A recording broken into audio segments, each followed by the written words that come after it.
पापा, नया घर बिल्कुल तैयार हो चुका है। सोच रहा हूँ कि वहाँ इसी दीपावली पर शिफ्ट कर लूं। मानस ने अपने पापा गिरीश जी से कहा। मानस गिरीश जी और सरिता जी का इकलौता बेटा है। सरिता वहीं पर बैठी मूक दर्शक बनी यह सब चुपचाप सुन रही थी और पिछले कुछ दिनों से तो जैसे उसने किसी भी बात पर रिएक्ट करना ही छोड़ दिया था। उधर नए घर की उमंग में मानस और उसकी पत्नी सुप्रिया दोनों बेहद खुश थे।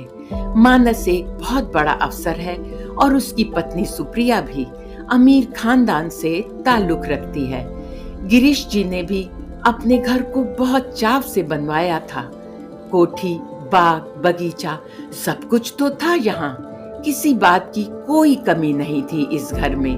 परंतु जब मानस ने कहा कि उसने भी एक घर का सपना देखा है, अपने घर का, तब यह सुनकर गिरीश जी आश्चर्यचकित से मानस की ओर देखते हुए धीमे स्वर में बोल उठे थे। अपना घर? तो ये किसका घर है बेटा? नहीं पापा, ये घर तो आपका है। मैं अपने घर को अपनी मेहनत से बनाना चाहता हूँ। यह कहकर हल्के से मुस्कुराते हुए मानस वहां से चला गया था। इसके बाद तो जैसे बेटा और बहू दोनों ने ही फिर उनसे कुछ भी पूछने की कोई जरूरत नहीं समझी थी। सब कुछ मानस और सुप्रिया की मर्जी से ही होने लगा था। परंतु कभी कभी मानस उनसे सलाह भी ले लिया करता था और उन्हें तो 2-3 बार साइट पर भी ले गया था। लेकिन माँ से तो उसने कभी भी कोई सलाह ली ही नहीं और ऐसा लगता था जैसे अपने बनते हुए घर को उसने सरिता जी को दिखाने की जरूरत भी महसूस नहीं की थी।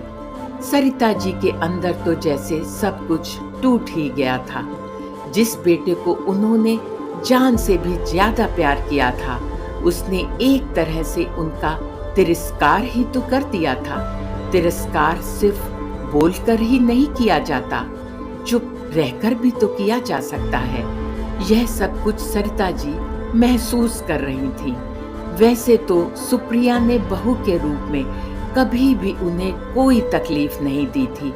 अमीर घर की बेटी होने के बावजूद भी उसका व्यवहार बेहद संस्कारी और संयमित था। उन दोनों के लिए तो उनका 5 साल का पोता मोहक और बहू सुप्रिया इस घर की रौनक थे। सरिता जी ने भी कभी सुप्रिया के साथ कोई बुरा बर्ताव नहीं किया था। मोहक में तो जैसे सरिता जी की जान बसती थी। परंतु सरिता जी अपने बेटे के इस व्यवहार से बहुत आहत हो गई थी। फिर भी कभी कभी गिरीश जी से अकेले में बात करते हुए उदास होकर पूछने लगती कि ये मुझे मेरे किन पापों का फल मिल रहा है। हमारा एक ही बेटा है, अगर वह भी घर छोड़कर चला जाएगा तो हम अकेले कैसे रहेंगे। मोहक और सुप्रिया का नाम लेते हुए तो उनके आंसू ही निकल आते थे। कभी पुरानी बातें याद करते हुए कहती कि मैंने तो अपने सास ससुर की दिल से सेवा की थी, कभी भी उनका दिल नहीं दुखाया था। और अम्मा जी ने तो अंतिम समय मेरे सिर पर हाथ रखकर आशीर्वाद भी दिया था कि ईश्वर हमेशा तुझे खुशियां ही खुशियां देंगे। फिर पता नहीं हमारे परिवार को किसकी नजर लग गई। अब तो धीरे धीरे सरिता जी ने भी अपने दिल को समझा ही लिया था।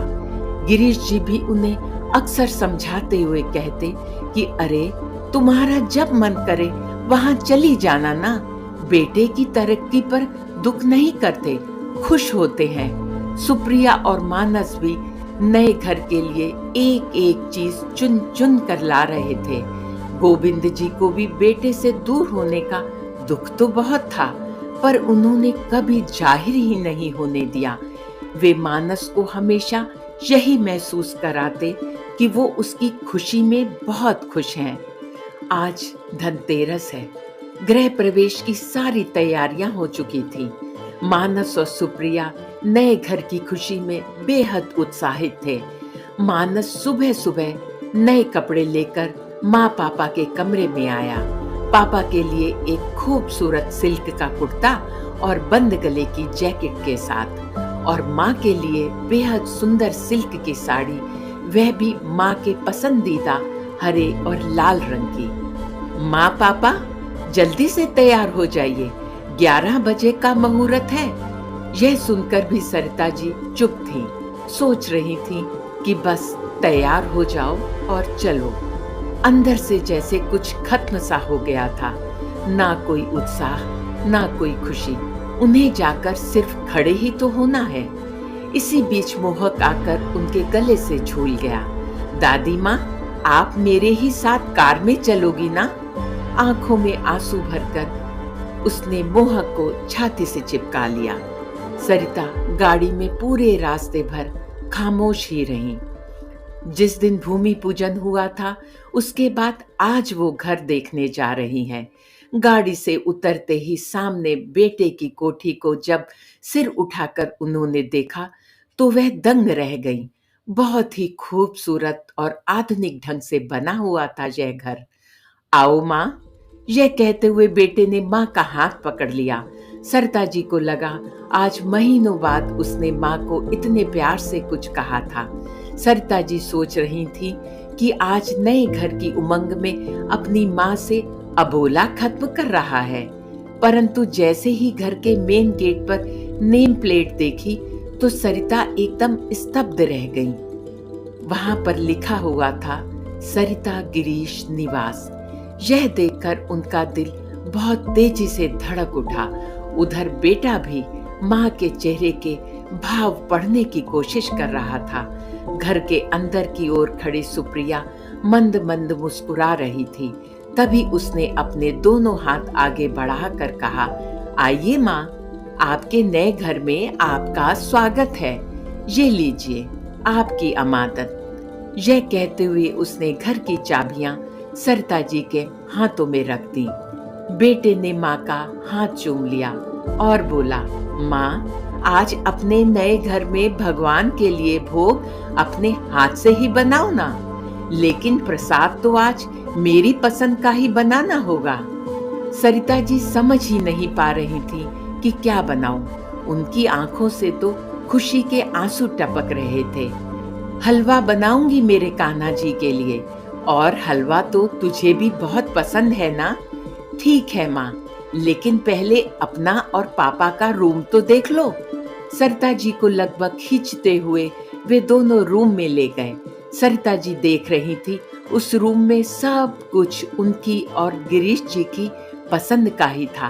पापा के लिए रॉकिंग चेयर, उसके लिए सामने से खुलने वाली खिड़की, सुबह सुबह सूर्य की पहली किरण के दर्शन और सूर्य भगवान को नमन करना, ये सब तो उसका सपना था, जिसे वह कभी कभी मानस से भी कहा करती थी। बाहर तुलसी जी का चौरा, जैसा कि वो हमेशा से चाहती थी। अरे, ये तो उनका लगाया हुआ मनी प्लांट का गमला है। इसके लिए वह कितना परेशान हुई थी जब माली ने उन्हें बताया था कि मनी प्लांट का गमला टूट गया है। इसलिए उसने उस जगह पर गुलदाउदी का पौधा लगा दिया है। तो उसने माली को कितना डांटा था। तो मेरे बच्चे को यह सब कुछ याद था। उनका मन पुलकित हो उठा। वह कमरे की एक एक चीज को बड़े प्यार से छू कर देख रही थी। माँ, आपने क्या सोचा था? आपका राजा बेटा आपके बिना खुश रह पाएगा क्या? तभी सुप्रिया मुस्कुराती हुई बोली, माँ, आपका बेटा तो मेरे मोहक से भी छोटा है। मानस सरिता जी के पैरों को छूते हुए बोला, माँ, आपके संस्कार इतने कमजोर नहीं हैं। आपने क्या सोचा कि आपका बेटा आपको और पापा को यूं ही अकेला छोड़ देगा क्या? नहीं माँ, वो घर मेरा है जो पापा ने मुझे दिया है, और ये घर आप दोनों का है जो हमने आपको दिया है। गिरीश जी भी आश्चर्यचकित थे। पर बेटा, इस तरह से तो परिवार 2 हिस्सों में बट जाएगा ना? कैसे बटेगा पापा? ये घर मेरे ऑफिस के पास है, इसलिए हम सब वर्किंग डे पर यहाँ रहेंगे और वीकेंड पर वहाँ। मैं दादी माँ के पास ही सोऊंगा। ऐसा कहते हुए मोहन दादी के आंचल में छिप गया। इस समय सरिता भी अपनी आंखों में खुशी के आंसू लिए अम्मा जी का हाथ अपने सिर पर महसूस कर रही थी। साथियों, आशा है ये कहानी आपको पसंद आई होगी। कहानी पसंद आई हो तो लाइक और शेयर करना बिल्कुल भी ना भूलें। अगर आप हमारे इस चैनल पर नए हैं तो इसे सब्सक्राइब भी अवश्य ही करिए। कहानी सुनने के लिए आपका धन्यवाद। स्वस्थ रहिए, व्यस्त रहिए और हमेशा मुस्कुराते रहिए।